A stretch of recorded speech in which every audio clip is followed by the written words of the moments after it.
Love म्हणजे स्वार्थी असणं आहे का? सेल्फ लव्ह म्हणजे फक्त स्वतःचाच विचार करणे का? तर असं नाहीये. चला आजच्या व्हिडिओमध्ये जाणून घेऊयात ॲक्चुअल सेल्फ लव्ह म्हणजे नक्की काय? स्वतःवर प्रेम करणे म्हणजे नक्की काय? आणि का ते इम्पॉर्टंट आहे? प्रत्येकाने सेल्फ लव्ह करायला हवं.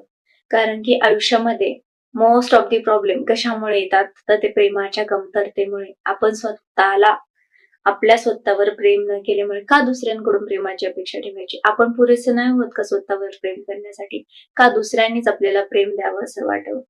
जर दुसऱ्यावर आपण इमोशनली डिपेंडंट असू, तर कधीही आपण आनंदी राहू शकत नाही. हे एक सत्य आहे. कारण जेव्हा आपलाच टँक एम्प्टी आहे, तर आपण समोरच्याला काय प्रेम देणार? आणि समोरचा तरी आपल्याला काय प्रेम देणार? ठीक आहे? त्यामुळं कधीही कोणावर इमोशनली डिपेंडंट किंवा एखाद्या आनंदासाठी डिपेंडंट राहायचं नाहीये. कोणीही माझ्यावर प्रेम करावं, यापेक्षा मी दुसऱ्यावर प्रेम करू शकते, ही भावना छान आहे. त्यामुळे नेहमी प्रेम करत राहावं. जे आपल्याकडे आहे आपण ते दुसऱ्याला देणार आहे.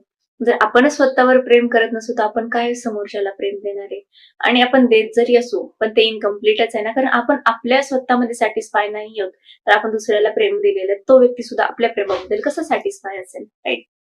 तर सेल्फ लव्ह हे खूप इम्पॉर्टंट आहे. आणि जेव्हा आपण सेल्फ लव्ह करायला स्टार्ट करतो, तर खऱ्या आयुष्यामध्ये, आपल्या आयुष्यामध्ये आपण खूप चेंजेस पाहतो.